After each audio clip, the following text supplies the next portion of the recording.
वरना तुम्हें क्या लगता है अपने बड़े भाई को मूर्ख बना सकते हो तुम? छोटी माँ और छोटे बाबा का प्रेम तुम्हारे लिए कम पड़ गया था क्या? जो अन्य सभी का रूप धारण कर दिया तुमने? नहीं तो ऐसी बात ना है। कुछ नहीं सुनना मुझे। प्रेम के लिए इतने लोभी हो गए हो तुम कि तुमने अपने सखाओ और बछड़ों का हस्ताक्षर ले लिया, उन्हें उनकी माँओं से दूर कर दिया। मैंने ऐसा कुछ नहीं किया दाऊ, मेरी बात तो सुनो। बोलो, क्या सुनाना है ऐसे शब्द? तुमने ये सब क्यों किया कान्हा? ब्रह्मा जी के कारण, ब्रह्मा जी के कारण। हाँ दाऊ, नी के हट के कारण मुझे ये लीला करनी पड़ी और अब इसे पूरी करने में मुझे आपकी सहायता की आवश्यकता है। मैं वापस वहीं जाना होगा जहाँ से ये सब आरंभ हुआ था, महर्षि घर के आश्रम के निकट।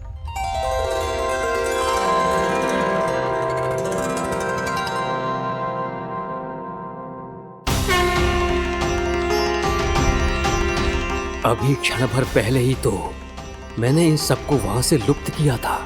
जिन्हें आपने क्षण भर पहले लुप्त किया था, पिछले 1 वर्ष से वो सब यहीं हैं।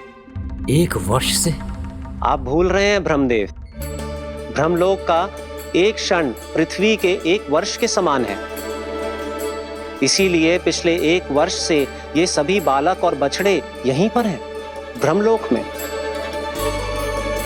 तब फिर वहां कौन है? वही जिन्हें आप पहचानने से भी मना कर रहे हैं, प्रभु श्री नारायण के पूर्ण अवतार श्री कृष्ण। ये कैसे संभव है?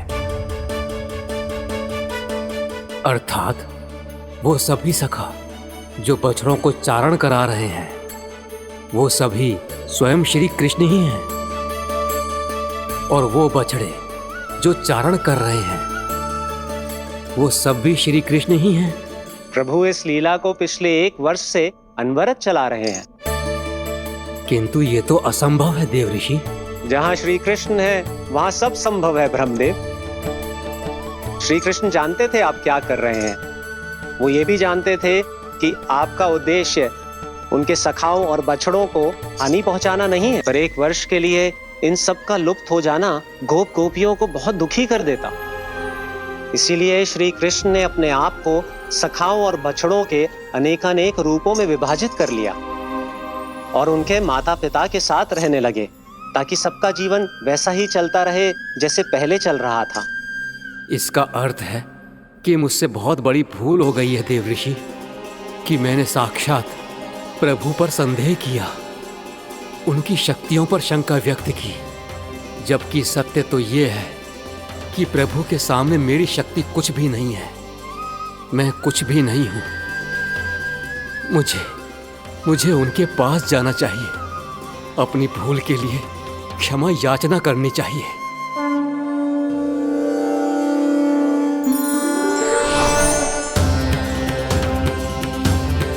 प्रभु, अपने अभिमान में आकर मैंने आप पर संदेह किया, आपकी परीक्षा लेने का दुस्साहस किया।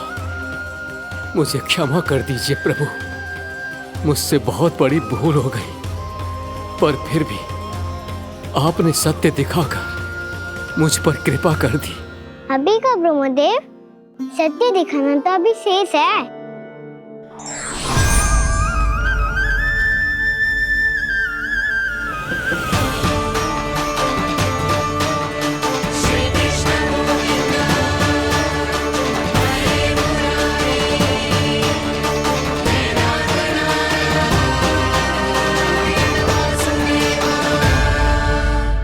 ब्रह्मांड के ब्रह्मा है, पर इस अनंत अंतरिक्ष में अनंत ब्रह्मांड है और वो उन सभी के अपने अपने ब्रह्मा हैं।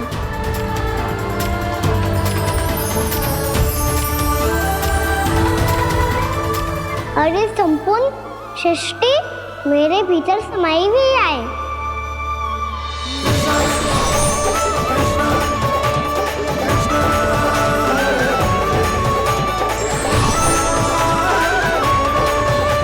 प्रभु, हे प्रभु, मैंने जो अपराध किया है उसका केवल एक ही दंड हो सकता है। मुझे ब्रह्म पद त्यागना होगा प्रभु। हाँ प्रभु, हटा दीजिए मुझे इस पद से। आपकी चरणों की धूल बनकर रहना ब्रह्मा बनकर जीने से कहीं अधिक दिव्य है। बल्कि आपके सखाओं और आपकी प्रिय गायों की चरणों की धूल बनना ब्रह्मा बनने से कहीं अधिक भाग्यशाली है। नहीं ब्रह्मदेव, आपको अपनी भूल का आभास हो गया है, यही पर्याप्त है। अपने अभिमान और परीक्षा लेने की प्रक्रिया में मैं यही भूल गया कि मैंने निर्दोष संतानों को उनके माता पिता से दूर कर दिया। अब तो आपको सत्य पता चल गया प्रजापति। अब कृपया ब्रह्मलोक जाकर मेरे सखा बच्चों को मुक्त कर दीजिए और अपना पदभार फिर से ग्रहण कीजिए, क्योंकि भूल करना उचित नहीं होता। अनुचित तो तब होता है जब व्यक्ति अपनी भूल को स्वीकार ना करे, उसे सीख ना लाए।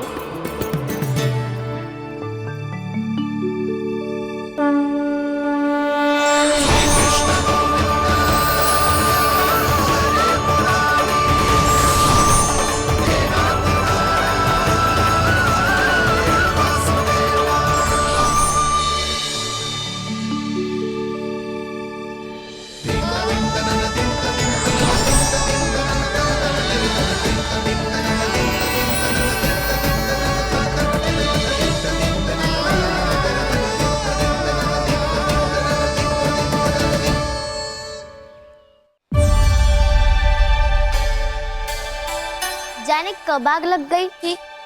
हाँ, मैं भी बैठे बैठे ही सो गया। वो तेरी नींद आई। मुझे तो ऐसा लग रहा है कि मैं पूरे 1 वर्ष तक सोया था। तुझे बड़ी बड़ी बातें बनाने की अतिरिक्त और आता ही क्या है।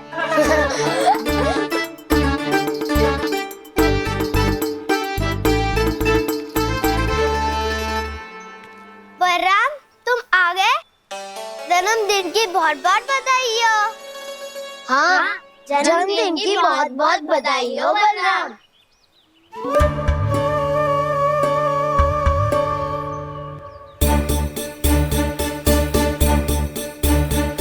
उपहार कहाँ रख दी हो? तुम सबके उपहार तो मुझे पहले ही मिल गए थे। पहले? कब? 1 वर्ष पहले। 1 वर्ष पहले? अरे अब बातें ही करते रहोगे कि घर भी चलोगे? हाँ हाँ, शीघ्र चलो। मुझे लग रहा है कि मैं कितने लंबे समय से घर ना गया हूँ।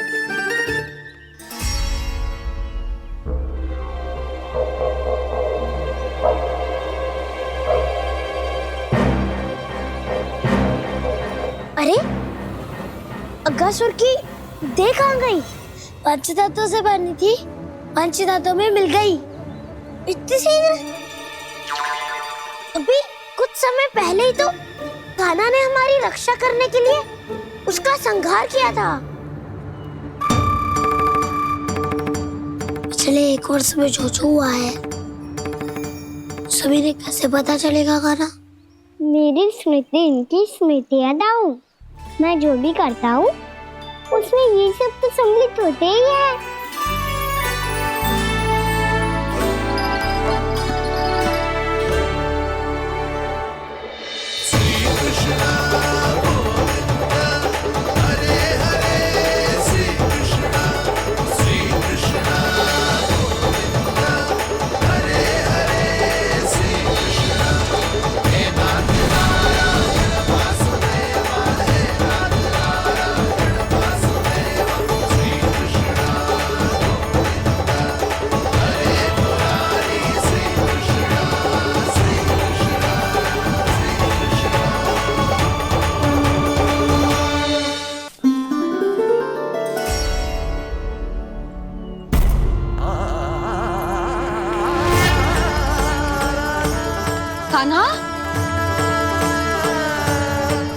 लल्ला, मेरे कान्हा को मुझसे दूर लेके मत जाओ। लल्ला, कान्हा, कान्हा।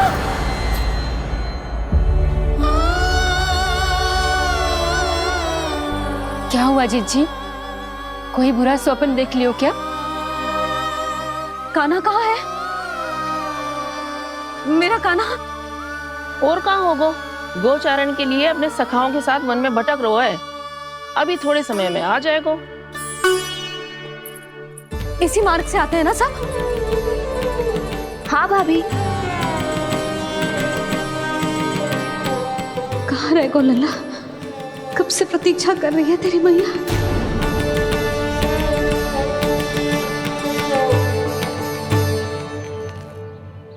ऐसा कौन सा सपने देख लिया जीजी जो इतनी विचलित हो गई? यशोदा, क्या हुआ? मैंने देखो कि मेरा लल्ला, मेरा कान्हा मुझसे दूर हो रहे हैं।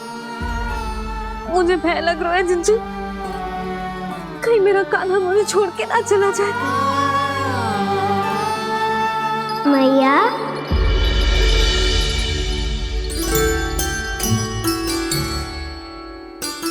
मैं कहीं ना गयो मैया, यही तो हूँ मैं।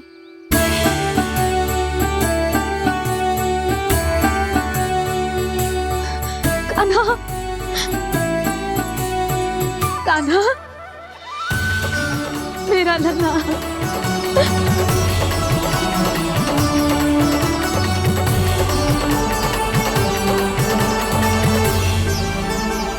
कहाँ चला गया था तू? हाँ, इतना समय क्यों लगा दियो तूने? मेरा हृदय इस कल्पना से कांप गया था कि तू कहीं मुझे छोड़कर दूर जा रहा है। आप बार बार ऐसे घबरा क्यों जाती हूँ मैया?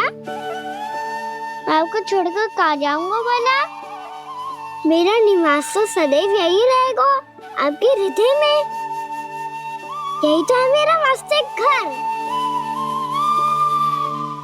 तो फिर तू वचन दे कि तू सदैव यशोमती मैया का नंदलाला ही रहेगा। दे वचन। मैं सदैव यशोमती मैया का नंदलाला ही रहूंगा, ये वचन है मेरा। यशोमती मैया के नंदलाला, यशोमती मैया के नंदलाला, यशोमती मैया के नंदलाला। जो मैया ने कहा वो यह शाश्वत सत्य। मैं सदैव यशोमती मैया का नंदलाला ही रहूंगा, केवल गोकुल या वृंदावन में नहीं, आप सबके घरों में भी। यदि आप मुझे अपने पुत्र के रूप में देखेंगी तो मैं आपका प्यारा लल्ला लड्डू गोपाल बनके आपके घरों में बस जाऊंगा। यदि स्नेह से मेरा स्मरण करेंगे तो आपका सखा कान्हा बनकर दौड़ा चला आऊंगा।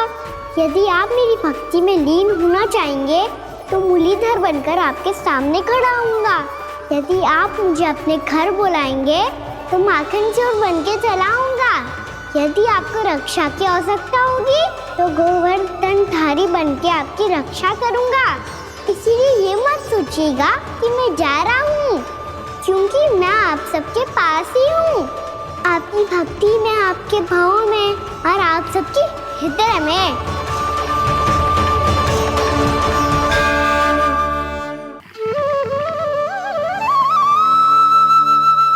परब्रह्म ईश्वर ने पूरी सृष्टि की रचना केवल एक प्रहर में कर दी थी, किंतु जब उन्होंने स्त्री को बनाया तो उन्हीं परमेश्वर को पूरे 7 दिन और 7 रातें लग गईं, क्योंकि उन्हें स्त्री के व्यक्तित्व में मां बनने की अद्भुत क्षमता का निर्माण करना था, जो अपने तन को असहनीय पीड़ा देकर उसमें से एक नए जीव को जन्म देती है, जो अपने रक्त को दूध बनाकर अपनी संतान का पोषण करती है वो एक मां ही होती है।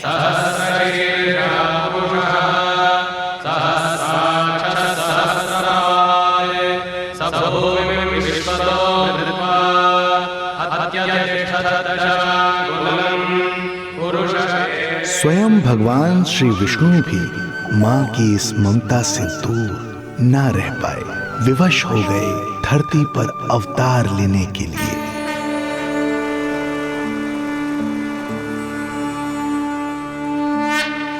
शांताकारं भुजगशयनं पद्मनाभं सुरेशं विश्वाधारं गगनसदृशं मेघवर्णं शुभांगं लक्ष्मीकान्तं कमलनयनं योगी वीरध्यानगम्यं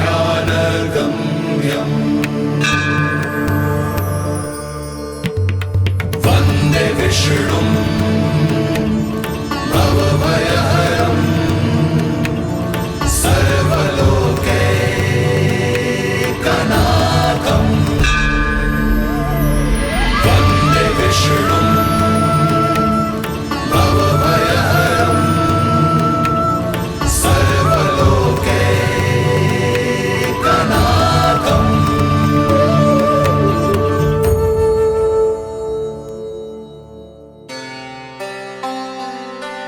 प्रणाम प्रभु।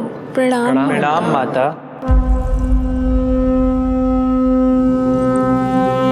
माता, प्रभु, दुष्कंस के अत्याचार दिन पर दिन बढ़ते ही जा रहे हैं। पृथ्वी की शांति नष्ट हो रही है प्रभु, और मैं देवराज इंद्र होकर भी कुछ नहीं कर पा रहा हूँ। आपके प्रताप से मैं भूमि अनंत काल से समस्त विश्व का भार उठा रही हूँ, किंतु प्रभु अब दुष्टता इतनी बढ़ चुकी है कि मैं सहन नहीं कर पा रही हूँ। अब दया कीजिए प्रभु, इससे पहले कि मैं बुराई के इस असीम भार के नीचे दबकर ब्रह्मांड की अतल गहराइयों में खो जाऊं। मेरी सहायता कीजिए प्रभु। आंखें खोलिए प्रभु, आंखें खोलिए।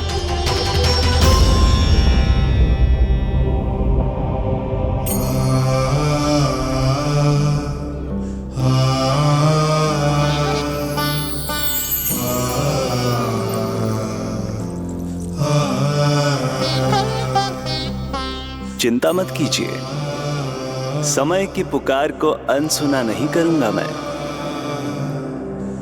मैं आप सबका कष्ट हरूंगा।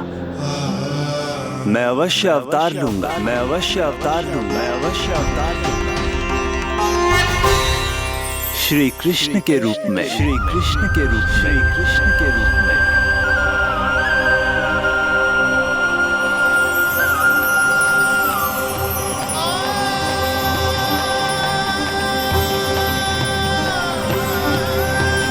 वसुदेव सुतं देवं कंसचाणूरमर्दनम्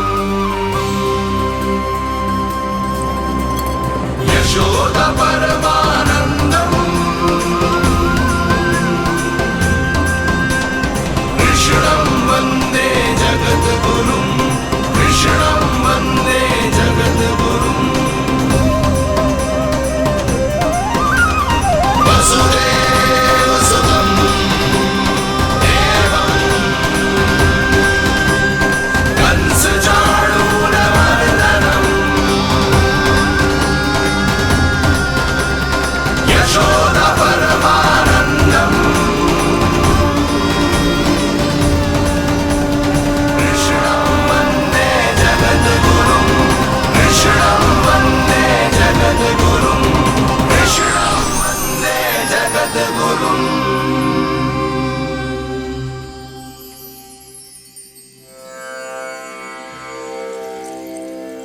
कंस का वध करूंगा। ऐसी परिस्थितियां उत्पन्न करूंगा जिनके कारण इस काल का सबसे बड़ा युद्ध होगा। कुरुक्षेत्र के मैदान में मैं सभी अत्याचारियों को एक साथ समाप्त करूंगा और इस प्रकार मैं भूमि देवी का भार अवश्य हल्का करूंगा। मैं धन्य हुई प्रभु। हम धन्य हुए प्रभु। किंतु ये सब मेरे अगले अवतार के प्रमुख कारण नहीं है। तो फिर प्रभु? मेरे अगले अवतार का सर्वप्रथम और सर्व प्रमुख कारण है मां के अलौकिक प्रेम का अनुभव करना। मैं मां की ममता के सभी रूपों का आनंद लेना चाहता हूं। उसके हाथों से भोजन करना, उसके अंग से लिपट जाना, लोरियां सुनना, संसार के सभी संकटों से सुरक्षित उसकी गोद में सोना, उसे मां मां कहकर पुकारना, सांसारिक विषयों के बारे में उससे जानना,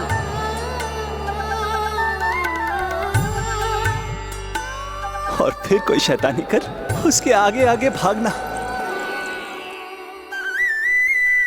उससे डांट खाना और फिर उसे मनाने के लिए क्षमा मांगना।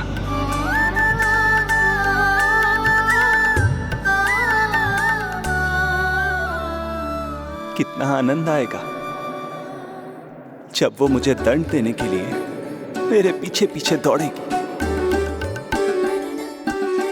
और मैं उस डर से सभी दिशाओं में भागता फिरूंगा। और फिर जब वो थककर हाँफते हाँफते रुक जाएगी तो मैं स्वयं उसके पास जाऊंगा, उसकी ममता भरी गोद में समा जाऊंगा।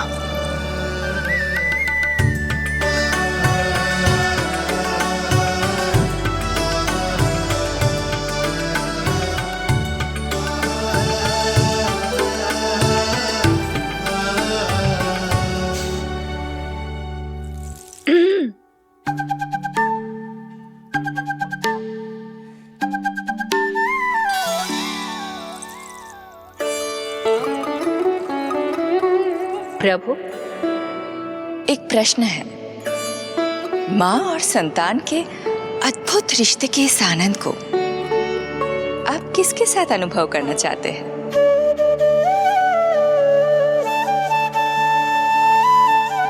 प्रभु,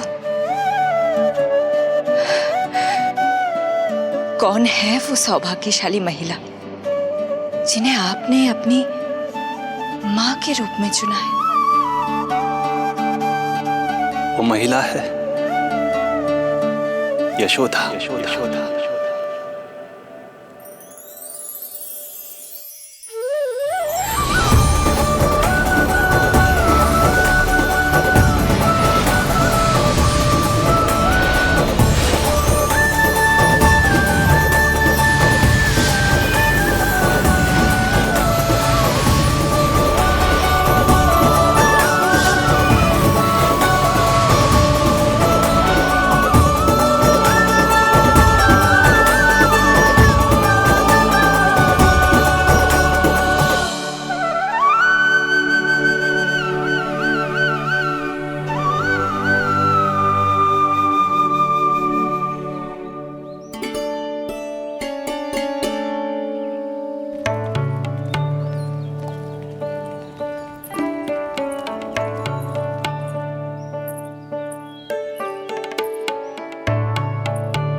यशोदा आ जाएगो।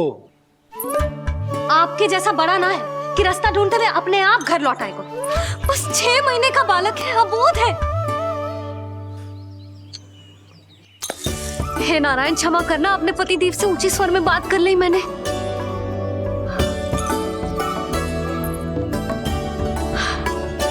किसी को भी बुद्धि ना है पूरे गोकुल में। कि नंद जी का बालक खो गयो है, सुबह सुबह घर से भाग गयो है। किसी को ना पड़ी है कि उसे ढूंढे लेकर आए। यही सम्मान देते हैं वे गोकुल के राजा को। हे भगवान, ना जाने मेरा बच्चा कहाँ होगो, कैसा होगो। कितना समय होगा है, अब तक तो भूख भी लगी आई होगी उसे। आप क्यों रुक गए? आप खाओ।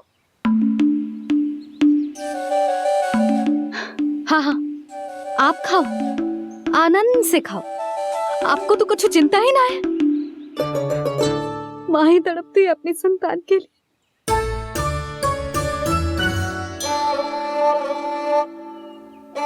अब क्या खाली पेट काम पे जानो है? क्या कहेंगे सब कि यशोदा अपने पति को भूखा रखे? ना ना, आप खाओ, खाओ ना।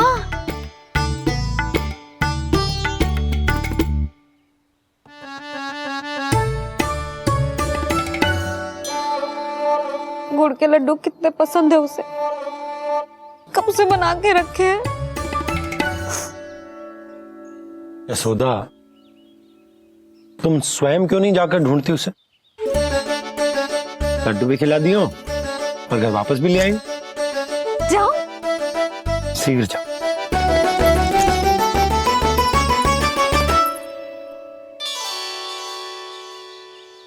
किंतु आप तो खाना खा रहे हो ना पतिदेव?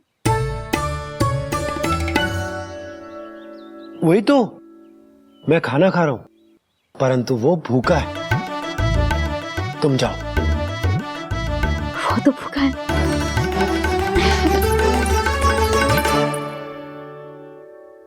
ये बनेगी श्री हरि के अगले अवतार की माँ।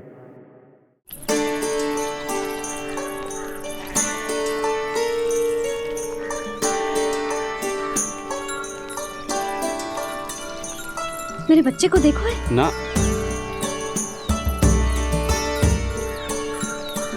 काकी, मेरे बच्चे को देखो है। नहीं नहीं,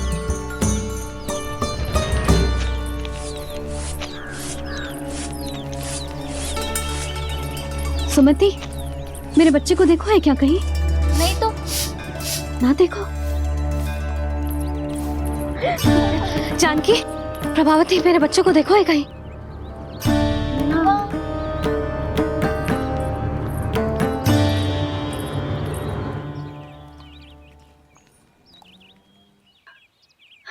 कहाँ है तू? देख, तेरी मैया कितनी चिंतित हो रही है, और तू है कि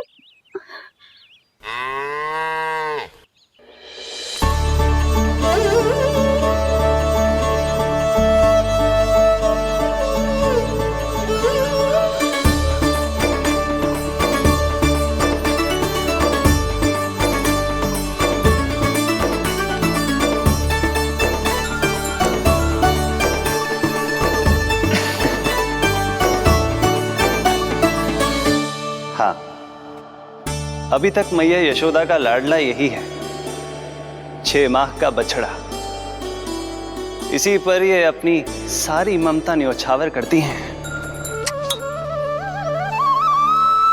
तू फिर भाग गो। प्रतिदिन का काम होगा है तेरा।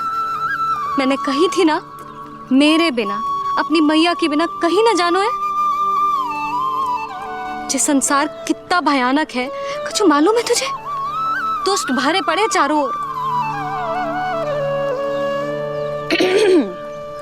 वाह, दुनिया की अनोखी मैया और उसका अनोखा बालक, जो कि बालक है ही ना, गाय का बछड़ा है।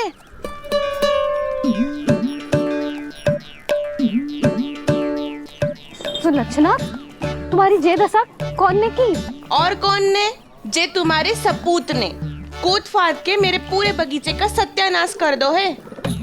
मेरा रामू ऐसा कर ही ना सकता। जे क्यों आएगा तुम्हारे बगीचे में? रंग बिरंगे फूलों के लिए। फूलों के लिए? हाँ, जीप लपलपाती है इसकी मेरे फूलों के लिए। सुबह सुबह भाग के आ जाता हो इन्हें खाने के लिए। फूल खाने? सुलक्षणा, तुम्हें कछु वहम हुआ है। जे मेरा रामू है, जे फूल वूल क्यों खाएगो भला?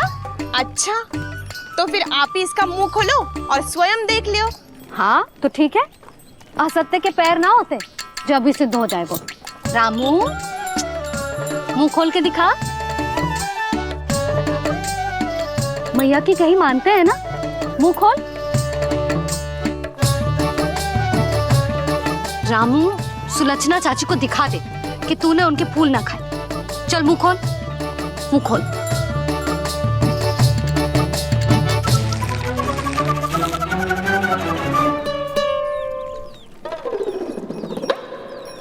हाँ हाँ देख लो, इसने कुछ ना खाया है। हाँ हम चल रहे हैं। अरे पर मुझे भी तो देख लेने दो। सुलक्षणा, मैं नंद देव की पत्नी हूँ, तुम्हें क्या लगता है मैं असत्य बोलूंगी? ना ना जशोदा जी, लेकिन आप तो सिद्ध करने वाली थी ना। हो तो गए हो सिद्ध। चल रामू, देर हो रही। अरे अरे वैसे रामू जी बहुत बुरी बात है, नंद जी का बालक चोरी कर दो। छी, जो अपनी वस्तु ना है उसे छूते भी ना है, समझ आई? जे करूंगी सुलक्षणा के यहाँ भरी टोकरी बेसन के लड्डू भिजवा दूंगी, प्रसन्न हो जाएगी। ये तो बड़ी चतुर है प्रभु। हाँ प्रभु, और जीवट भी है इनमें। बस यही देखा आप सबने? क्या आपने एक मां की चिंता नहीं देखी? प्रत्येक मूल्य पर अपनी संतान की रक्षा करने का स्वभाव नहीं देखा? या फिर असत्य भाषण करने पर अपनी भूल सुधारने की व्यग्रता नहीं देखी? कोई बात नहीं, मैं बताता हूं यशोदा क्या है। यशोदा पवित्रता की प्रतिमूर्ति है, विश्वास का आधार सुरक्षा की भावना है, ममता का मूर्त रूप है वो, वात्सल्य की गंगा है, भावनाओं का बहता हुआ निर्झर है। यशोदा अपने आप में परिपूर्ण है। यशोदा मां है। प्रभु, मां यशोदा निश्चित ही अद्भुत है। जिनके यहाँ आप पुत्र बनकर जाना चाहते हैं, उन्हें तो असाधारण होना ही है। किंतु प्रभु, आपके दिए हुए वचन के अनुसार आपको देवी देवकी का पुत्र बनकर जाना है, तो फिर आप एक ही जन्म में दोनों माताओं के पुत्र कैसे बन सकते हैं? आपका प्रश्न उचित है इंद्रदेव। पूर्व काल में प्रजापति सुतप्पा और उनकी पत्नी प्रश्नी ने मेरी घोर तपस्या की थी। उनके आग्रह करने पर मैंने उन्हें वरदान दिया था कि जब वो देवकी और वसुदेव के रूप में पृथ्वी पर आएंगे, तब मैं उनका अष्टम पुत्र कृष्ण बनकर जन्म लूंगा। पर मैया यशोदा के वात्सल्य प्रेम ने मुझे दुविधा में डाल दिया, क्योंकि वो भी तो पिछले जन्म से ही है ना। पिछले जन्म से?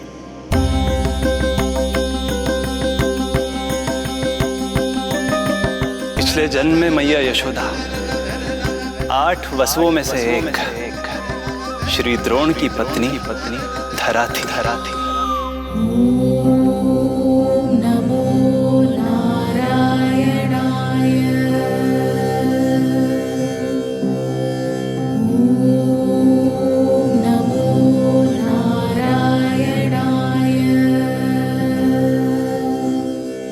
दोनों सहस्त्रों वर्षों तक निरंतर मुझे पुत्र रूप में पाने की मनोकामना के साथ घोर तपस्या करते रहे। अपने तप में वो दोनों इतने लीन थे कि प्रकृति की कोई भी शक्ति उनका ध्यान भंग नहीं कर पाई। किंतु फिर एक दिन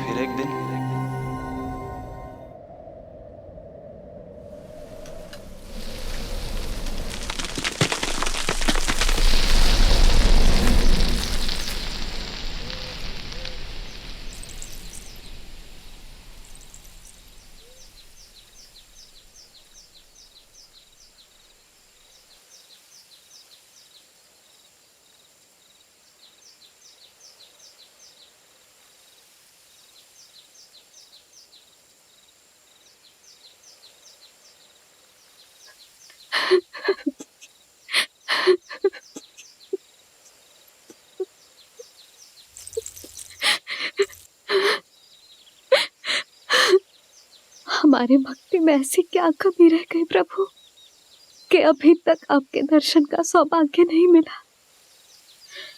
अब तो सैकड़ों वर्ष बीत गए हैं आपका सुमिरन करते हुए।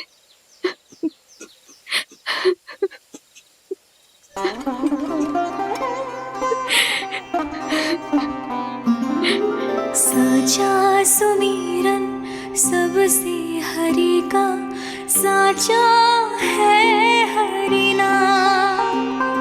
साचा सुमिरन सबसे हरि का, साचा है हरि नाम। जिनकी कृपा से बन जाते हैं सबके बिगड़े काम, सबके बिगड़े काम।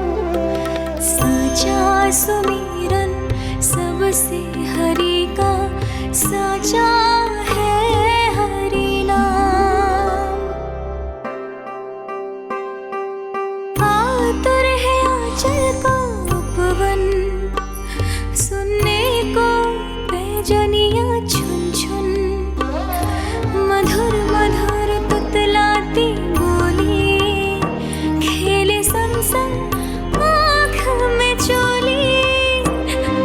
मेरे मुख पे भी दे दो प्रभु ममता भरी मुस्कान। साचा सुमिरन सबसे हरि का, साचा है हरि नाम। भक्त बिना भगवान है जैसे, माता बिन संतान के वैसे। हरि बिन मेरा जीवन सूना, भगवान लाज मेरी रख लो ना। भगवान लाज मेरी रख लो ना।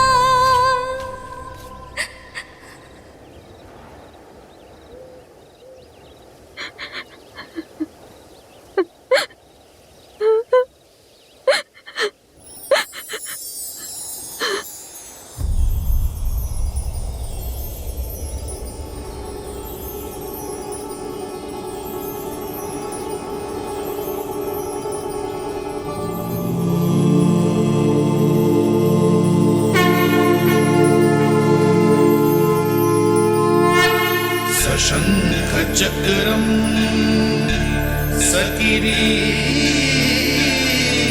कुंडलम सपीत वस्त्रम सरसीरुहेक्षणम सहार वक्षस्थला शोभितौस्तुभम् नमामि विष्णु शिरसा चतुर्भुजम्।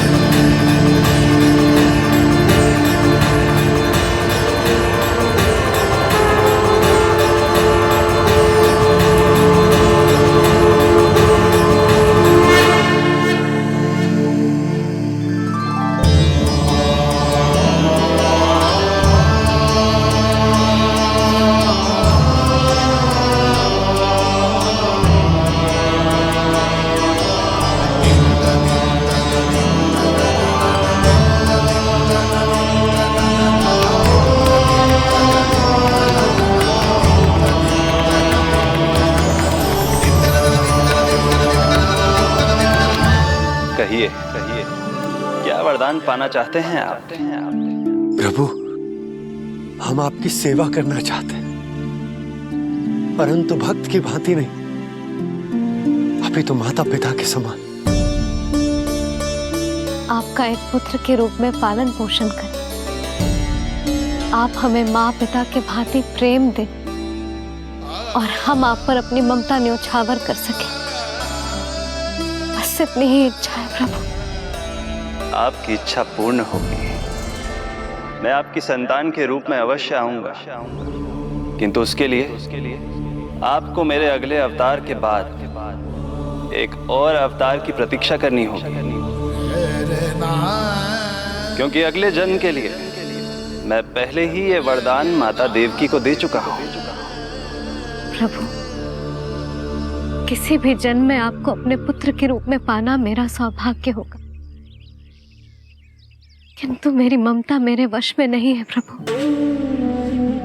आप साक्षात मेरे सामने खड़े हैं, किंतु मेरे नेत्र आपके इस दिव्य चतुर्भुज रूप को नहीं देख पा रहे। इन्हें तो आप अभी से बाल रूप में दिखाई दे रहे हैं। मेरे भीतर उमड़ती ममता की ज्वार का अनुभव कीजिए प्रभु। केवल कल्पना मात्र से मेरा वक्ष स्थल दूध से भराया है। ये गोद तरसने लगी है, मन अभी से लोरिया गाने लगा है। मेरे इस अनुरोध को स्वीकार कीजिए प्रभु, कृपा करें। इस माँ से और प्रतीक्षा ना करवाए प्रभु, और प्रतीक्षा ना करवाए। उस पल माता धरा की ममता भरी भक्ति और प्रेम भाव को देखकर मेरे मुख से भी वो शब्द निकल ही पड़ा जिसे एक बच्चा पहली बार बोलना सीखता है, माँ।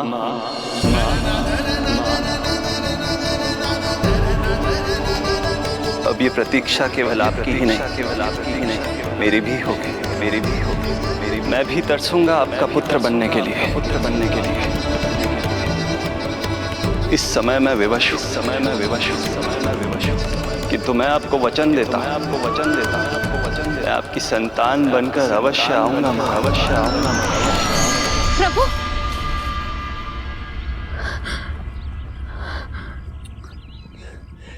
धरा, भगवान ने हमारी पुकार सुन ली।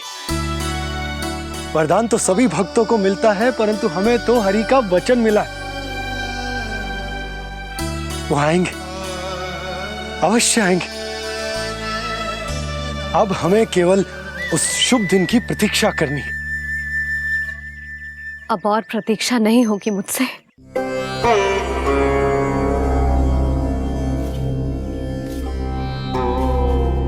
हमने सहस्त्रों वर्षों तक तपस्या की, ये समझ लो कि वो तपस्या अभी शेष नहीं। श्री हरि को अपने सामने देखकर मेरी व्याकुलता का बांध टूट गया है। 2 जन्म बहुत बड़ा समय होता है स्वामी। अपने पुत्र के रूप में हरि को गोद में खिलाने के लिए अब मैं और 2 जन्मों तक प्रतीक्षा नहीं कर सकती।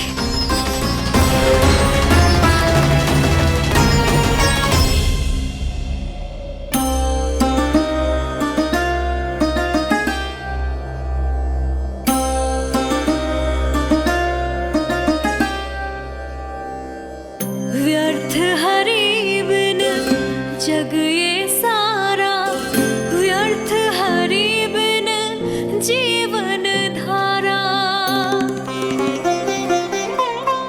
पूजन वंदन व्यर्थ हरि बिन, व्यर्थ धरार जीवन धारा।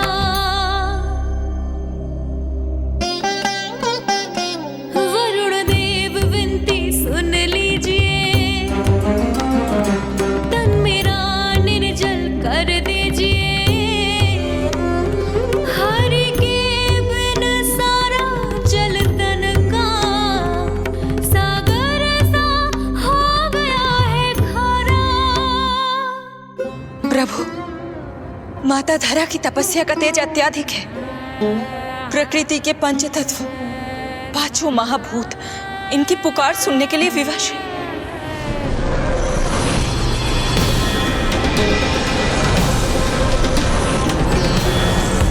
धरा, प्रिय, ये क्या कर रही हो?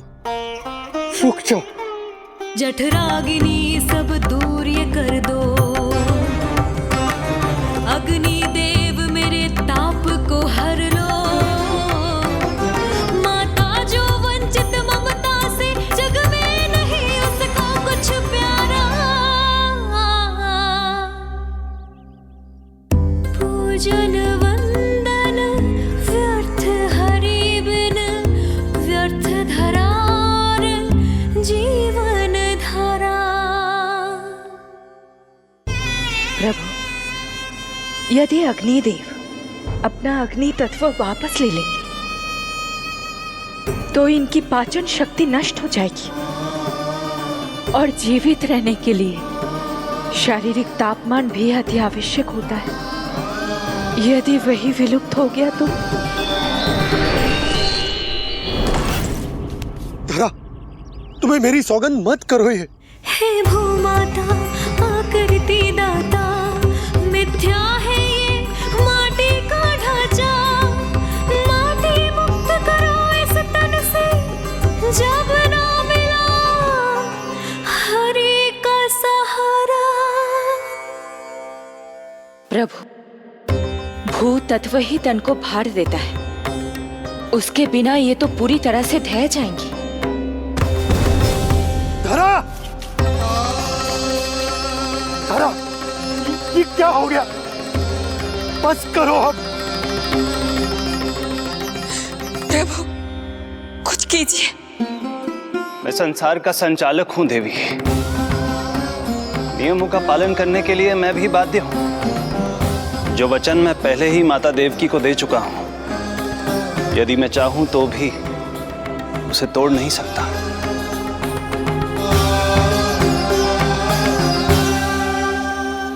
सुख लो आयु सब इस तन की, आस है जो ना शेष है मन की।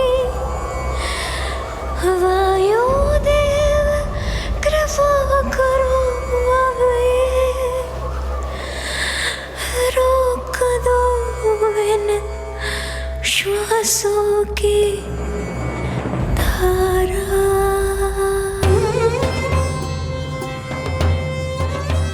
प्रभु, प्राण वायु के बिना प्राणों का बचना संभव नहीं।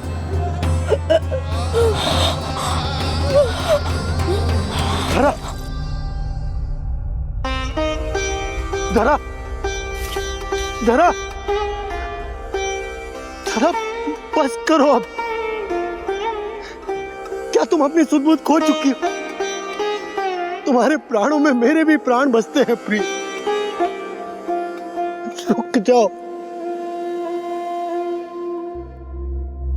हे आकाश देव, तुमको मेरा अंतिम प्रणाम। अंतरात्मा लीन करो मेरी, लेके श्री हरि का नाम।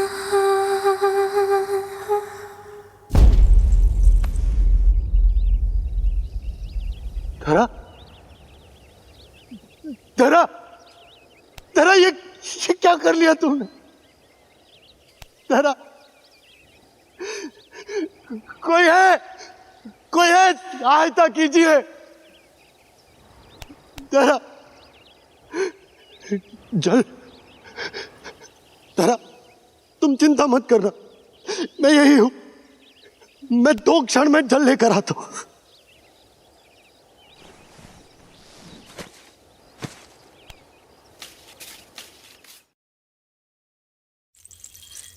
प्रभु, आप नियमों से तो अवश्य बंधे हैं, परंतु आप लीलाओं के स्वामी हैं। कोई तो उपाय निकालिए। आपने इन्हें माँ कहकर पुकारा है। माँ की प्राण रक्षा पुत्र नहीं करेगा तो और कौन करेगा?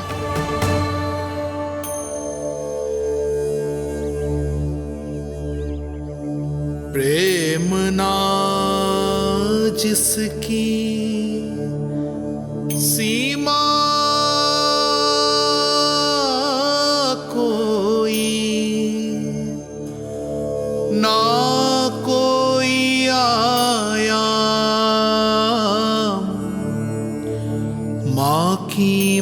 ममता के आगे विवश हुए भगवान,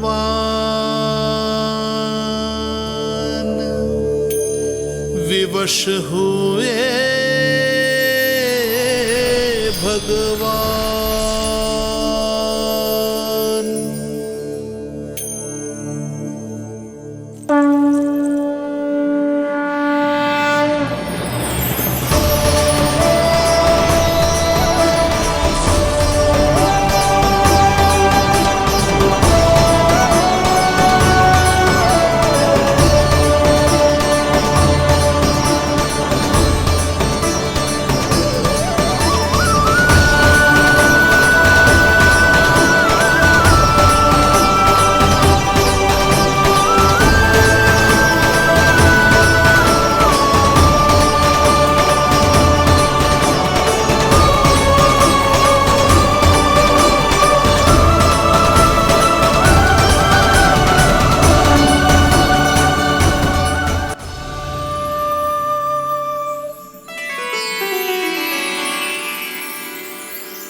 प्रभु नहीं, पुत्र कहो मां।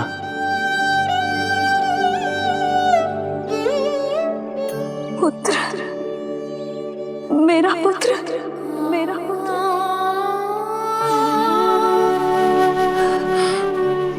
आज जैसे आपने मुझे अपनी गोद में लिटा रखा है, क्या कुछ ऐसा नहीं हो सकता कि शीघ्र ही मुझे आपको अपनी गोद में खिलाने का अवसर मिल जाए? आज तो मैं केवल मूर्छित हुई हूं, किंतु शीघ्र ही यदि मुझे आप पुत्र रूप में ना मिले तो मेरे प्राण चले जाएंगे। ऐसा ना कहो मां।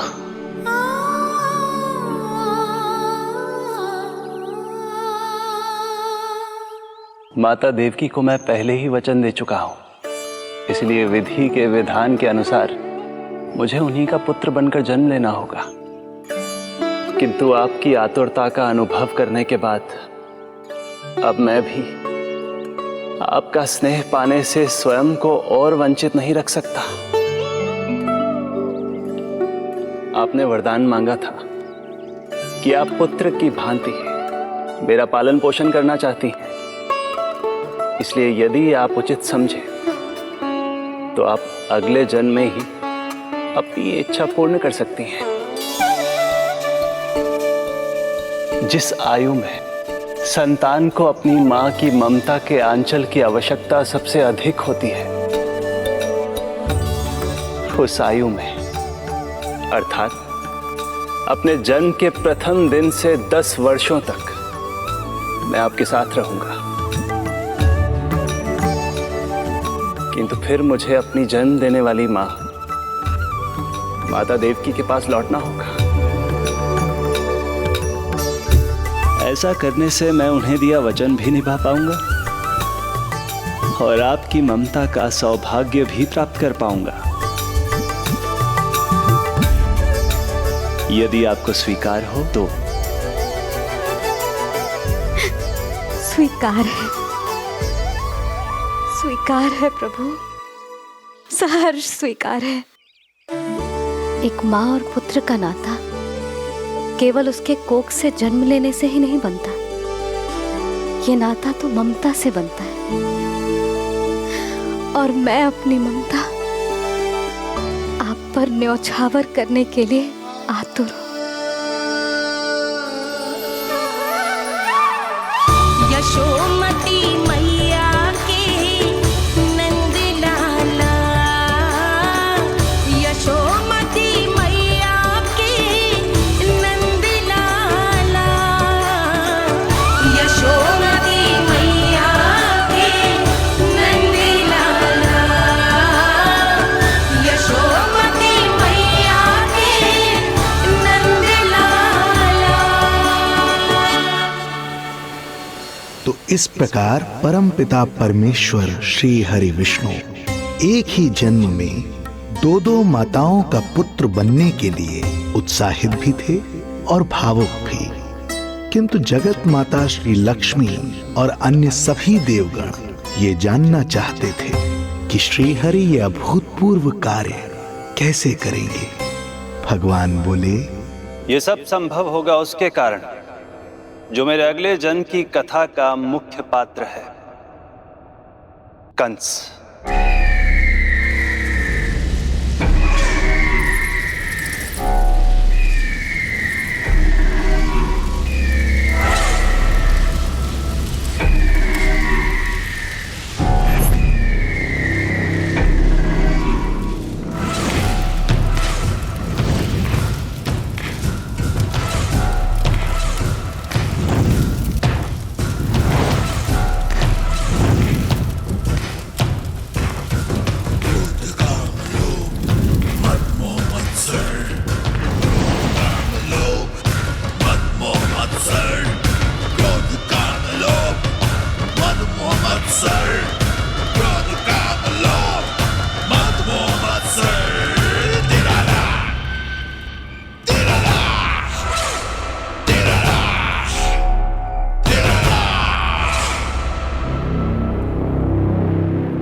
जब जीवन पर संकट हो तो अभिमान अर्थहीन होता है, जब प्राणों पर बनाए तो सम्मान स्वाभिमान सब निरर्थक होता है। इन व्यर्थ के मूल्यों को बीच में मत आने दो। और दया उसे तो बिल्कुल नहीं। मार डालो साधु संत ऋषि मुनि स्त्री वृद्ध, चाहे वो नवजात शिशु ही क्यों ना हो। किंतु हाँ, यदि शत्रु भारी पड़ने लगे, पराजय सामने दिखाई देने लगे, तो उसी क्षण शत्रु के पैर पकड़ लो और अपने प्राणों की भिक्षा मांग लो। अहंकार को आड़े मत आने दो। अग्निः शेषम ऋणः शेषम शत्रुः शेषम तथैव च पुनः पुनः प्रवर्धेत तस्मात् शेषम न कार्येत। अर्थात अग्नि की एक भी चिंगारी, ऋण की एक भी मुद्रा और शत्रु की एक भी संतान यदि शेष रह जाए तो शीघ्र ही विकराल रूप धारण कर सकती है। इन सब का समूल नाश ही एकमात्र उपाय है अपनी सुरक्षा का। इसलिए कहता हूं, साम दाम दंड भेद कोई भी युक्ति क्यों ना लगानी पड़े, शत्रु के प्राणों का हरण ही परम उद्देश्य होना चाहिए। छोड़ो मत, फिर चाहे वो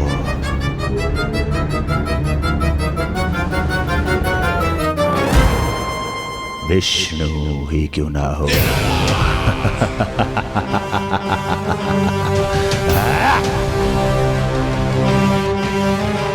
यही थी कंस की दिनचर्या। वो प्रतिदिन स्वयं को स्मरण कराता था कि स्वार्थ के लिए किसी भी सीमा को तोड़ने में कुछ अनुचित नहीं है। तभी तो राजगद्दी प्राप्त करने के लिए उसने अपने पिता महाराज उग्रसेन को भी नहीं छोड़ा था। पिताजी,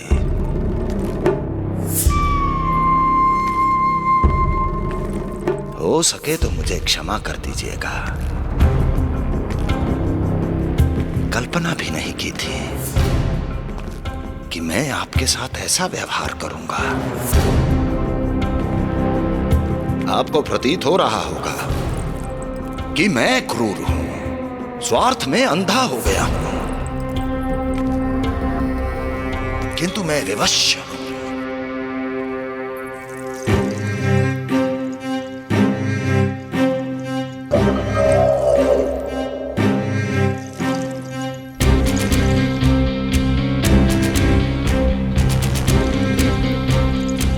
आज से सत्ता का ये भार अब मुझे उठाना पड़ेगा पिताजी,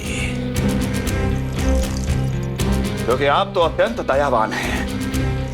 अपनी आवश्यकता से अधिक प्रेम आपको अपनी प्रजा से है, किंतु मैं ऐसा नहीं। मैं अपने शत्रुओं का काल हूं, तभी तो मेरे प्रति दुर्भावना रखने वाले मेरे सम्मुख आने से पहले थर थर कांपते हैं। इसलिए मथुरा का राज सिंहासन मेरे साथ अधिक सुरक्षित रहेगा, क्योंकि मैं आपसे अधिक उपयुक्त हूं पिताजी। मेरा विश्वास कीजिए। हृदय पर गोवर्धन पर्वत रखकर मुझे यह निर्णय लेना पड़ रहा है पिताजी।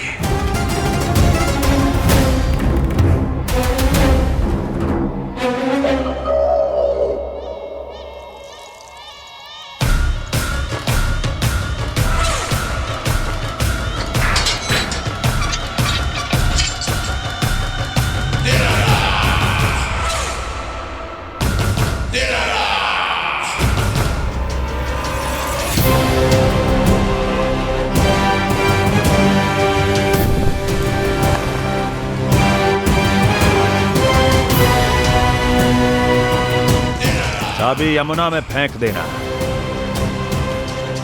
कोई कितना भी क्रूर, कठोर राक्षस ही क्यों ना हो, किसी न किसी के लिए उसके हृदय में भी प्रेम उपजता ही है।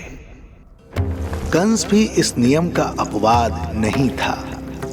इस संसार में एक जीवात्मा ऐसी भी थी जिसे वो स्वयं से भी अधिक स्नेह करता था, और वो थी उसकी लाडली बहन देवकी।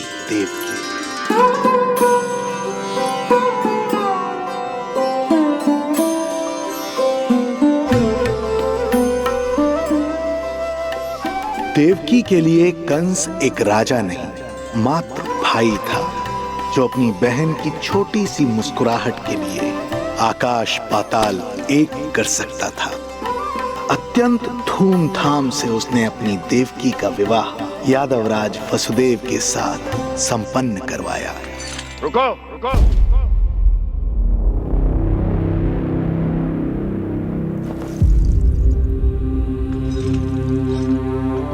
ये आप क्या कर रहे हैं? आप मथुरा नरेश हैं।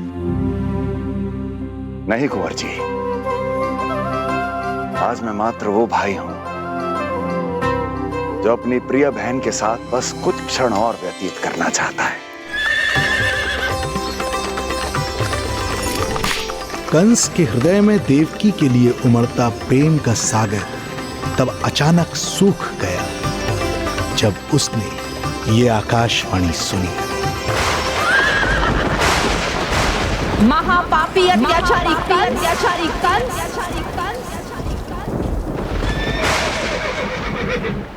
जिस देवकी को तू इतने प्रेम से ससुराल ले जा रहा है, वही तेरे अंत में सहायक होगी। तेरा काल तेरी प्रिय बहन के गर्भ से उसकी 8वीं संतान बनकर जन्म लेगा और तेरा विनाश करेगा, विनाश करेगा।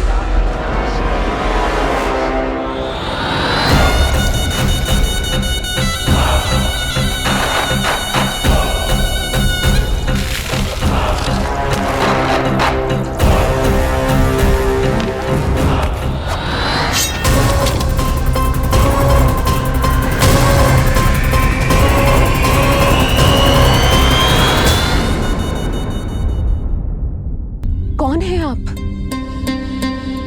मुझे आपसे भय लग रहा है। आप मेरे भैया नहीं हो सकते। सही कहा तूने। जो मेरे विनाश को जन्म दे उस कुल घातिनी से मेरा कोई संबंध नहीं। महाराज, रक्त के संबंध क्रोध की अग्नि में मत झुलसाइए। जिस बहन को आपने बचपन से आज तक इतना प्रेम दिया, क्या वो आपके विरुद्ध किसी षड्यंत्र में सहायक हो सकती है? भला हमारी संतान आपका विनाश क्यों करेगी? अपनी नवविवाहित बहन पर कृपा कीजिए महाराज। अपने पुरुषार्थ से आपने कितने असुरों को युद्ध में पराजित किया है। आज वो सब दरबारी बनकर आपकी सेवा करते हैं। हे महापराक्रमी कंस, यदि वो मायावी असुर आपको हानि नहीं पहुंचा पाए तो ये आपकी बहन आपका क्या बिगाड़ सकती है? दया कीजिए महाराज, दया कीजिए। आप बीच में मत पड़िए कुंवर जी। सुना नहीं क्या? इसकी 8वीं संतान मेरा वध करेगी। जब मां ही नहीं बचेगी तो 8वीं संतान के जन्म का तो प्रश्न ही नहीं उठता। यदि ऐसा है तो आप मुझे मार दीजिए। जब मैं ही जीवित नहीं रहूंगा तो देवकी की संतान होने की संभावना ही समाप्त हो जाएगी। अपने बहनोई की हत्या का पाप मैं नहीं कर सकता। और बहन की हत्या का पाप कर सकते हैं? जिसे जीवन भर प्रेम दिया है उसके प्राण लेने का अधिकार है मुझे। प्रिय भैया, यदि आपको इस विषय में इतना संदेह है तो आप हमारी 8वीं संतान के प्राण ले लीजिएगा।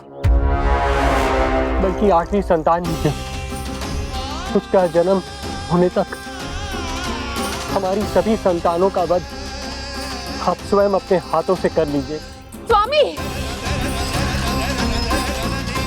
हे मथुराधिपति, मेरी पत्नी को प्राण दान दे दीजिए।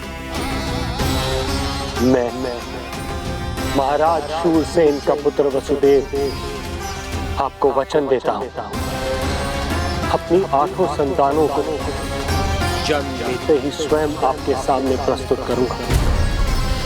अपनी 8 संतानों को जन्म लेते ही स्वयं आपके सामने प्रस्तुत करूंगा।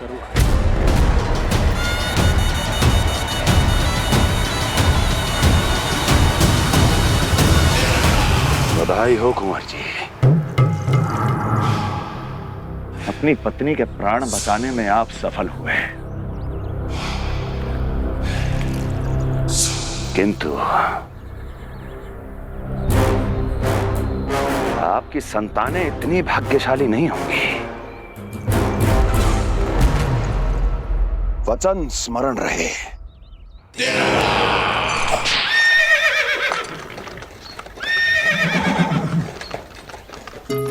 इस तरह रक्त की प्यासी कंस की तलवार की छाया में देवकी और वसुदेव का वैवाहिक जीवन प्रारंभ हुआ। जब कंस की निर्ममता और वसुदेव के वचन का ये दुखद समाचार गोकुल पहुंचा तो हे नारायण, अर्थात राजा वसुदेव यदि कंस के सामने गिड़गिड़ाते नहीं तो रानी देवकी के प्राण चले जाते। हाँ नंदराज, और अब वो दोनों कंस के महल में हैं, किंतु वो महल भी उनके लिए किसी बंदीगृह से कम नहीं है।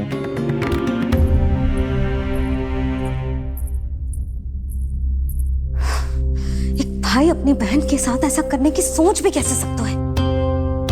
मेरा बस चले तो उस दुष्ट कंस को मटके में डाल के इसे घोंट के रख दूं, जैसे मलाई घोट के माखन निकाला जाता है।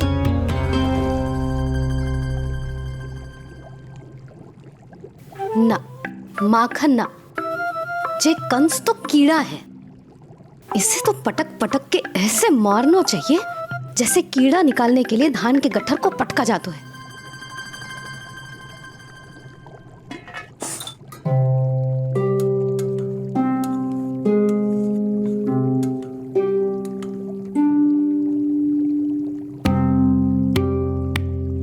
किंतु जब रोहिणी जिज्जी को पता चलेगा तो वो तो अपने आप को ही दोष देंगे, क्योंकि बालक ना होने के कारण उन्होंने ही वसुदेव जी को राजकुमारी देवकी के साथ दूसरा विवाह करने पर विवश किया था। हे ईश्वर, जिस सुख के लिए रोहिणी जिज्जी ने पत्नी जीवन का सबसे बड़ा त्याग किया था, जब उन्हें पता चलेगा कि वही सुख उस क्रूर कंस ने छीन के मटिया मेट कर दिया है, तो कितना कष्ट पहुंचेगा।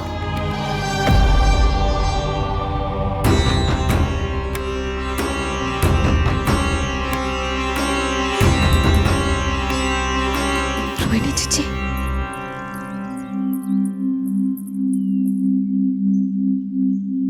गोप नरेश, कृपया मुझे अपने भैया के पास ले चलिए। संकट के समय मुझे उनके साथ होना चाहिए। किंतु भाभी, पता चलो है वसुदेव भैया और देवकी भाभी कंस के महल में कड़े पहरे में रखे गए। पति पत्नी एक दूसरे का संबल होते हैं। कंस का पहरा कितना भी कष्टदायक क्यों ना हो, इस समय उन्हें और बहन देवकी को मेरी आवश्यकता है।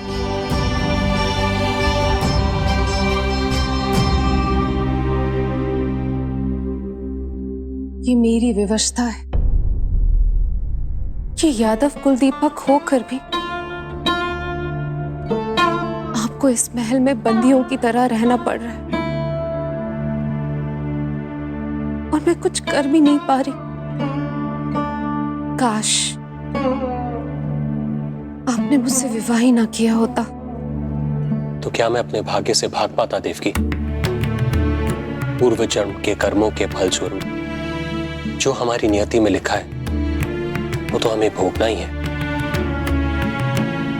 श्री हरि क्या करते हैं, कब और क्यों करते हैं, ये दुख हमारे जीवन में किस उद्देश्य से आए हैं, इन रहस्यों का पता लगा पाना हम मानवों के लिए संभव नहीं है देवकी।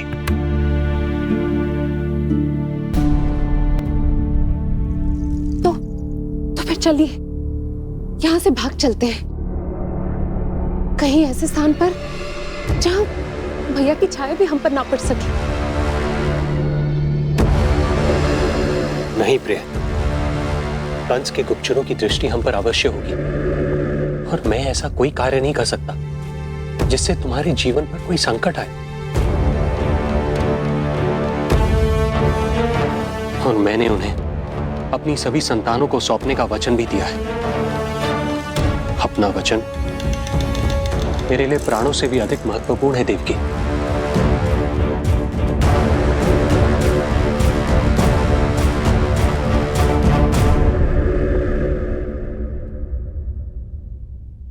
राजन, राजकुमारी, गोकुल से रानी रोहिणी और गोपराज नंद पधारे हैं।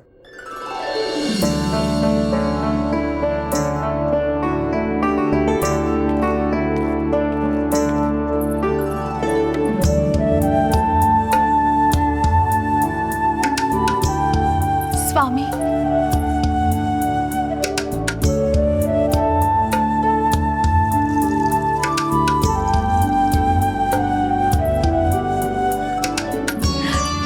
बहन, दीदी,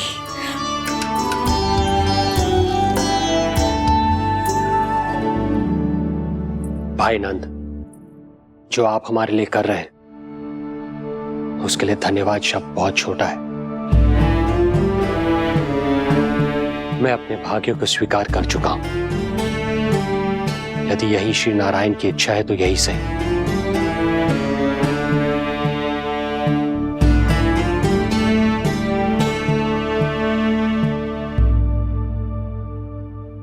भाई नंद, इस समय मथुरा का वातावरण अनुकूल नहीं है, आपको जाना चाहिए।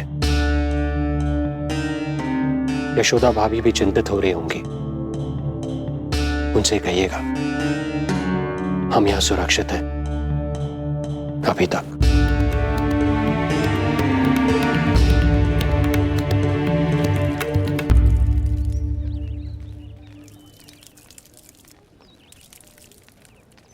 वसुदेव भैया का भाग्य पर भरोसा दिख। वे अपनी संतानों को कंस को अवश्य सौंपेंगे। ईश्वर, इतना कठोर वचन, जब इसे निभाने का कठिन समय आएगा तो कैसा अनुभव करेंगे वे? उनका हृदय तो चकनाचूर हो जाएगा।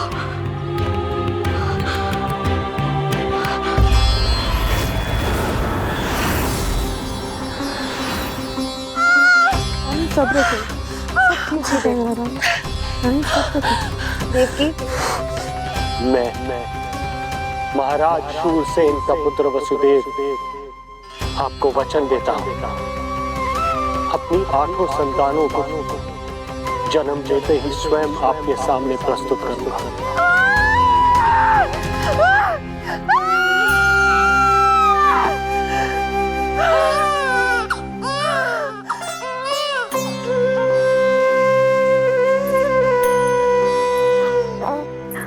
बधाई हो स्वामी, आपको पुत्र रत्न प्राप्त हुआ है।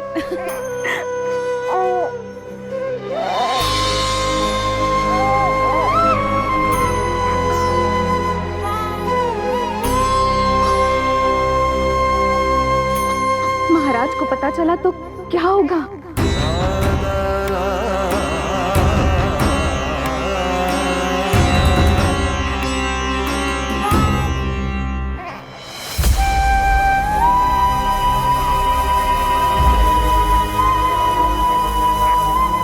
अपने पुत्र को इन हाथों में थामना।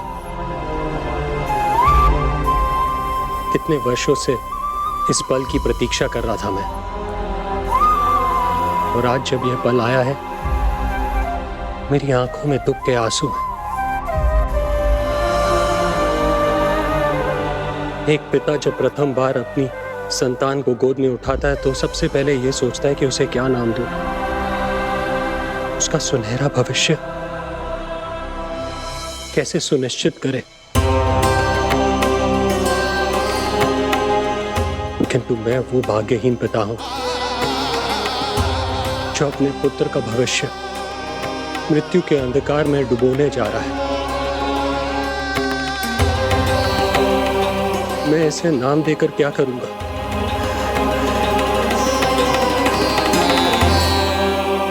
क्या आपके वचन का महत्व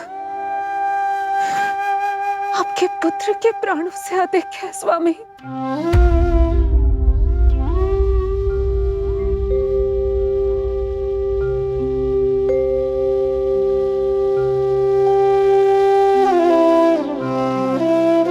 श्री नारायण का दूसरा नाम सत्य होता है देवकी। तुम ही कहो, मैं श्री नारायण से विमुख कैसे हो जाऊं? मुझे अपना वचन निभाना ही होगा।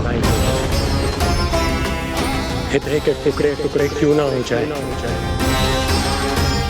मुझे इसे कंस तक ले जाना ही होगा।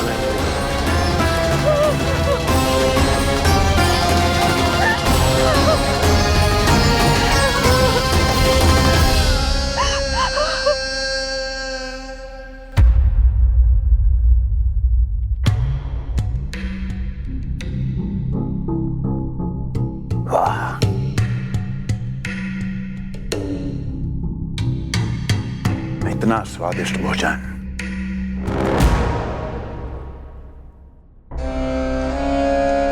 किसी विशेष इच्छा की पूर्ति के लिए मुझे सम्मोहित तो नहीं करना चाहती?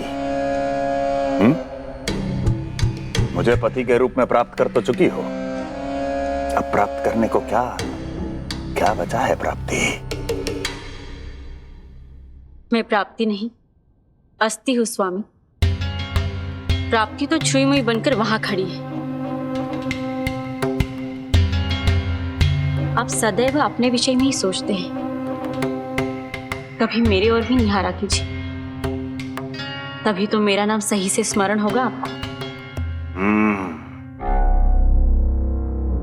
मैं अपने विषय में ही सोचता हूं, तभी तो दसों दिशाओं में मेरे नाम का डंका बजता है, मेरे साम्राज्य का विस्तार होता है, तभी तो मेरा अस्तित्व है।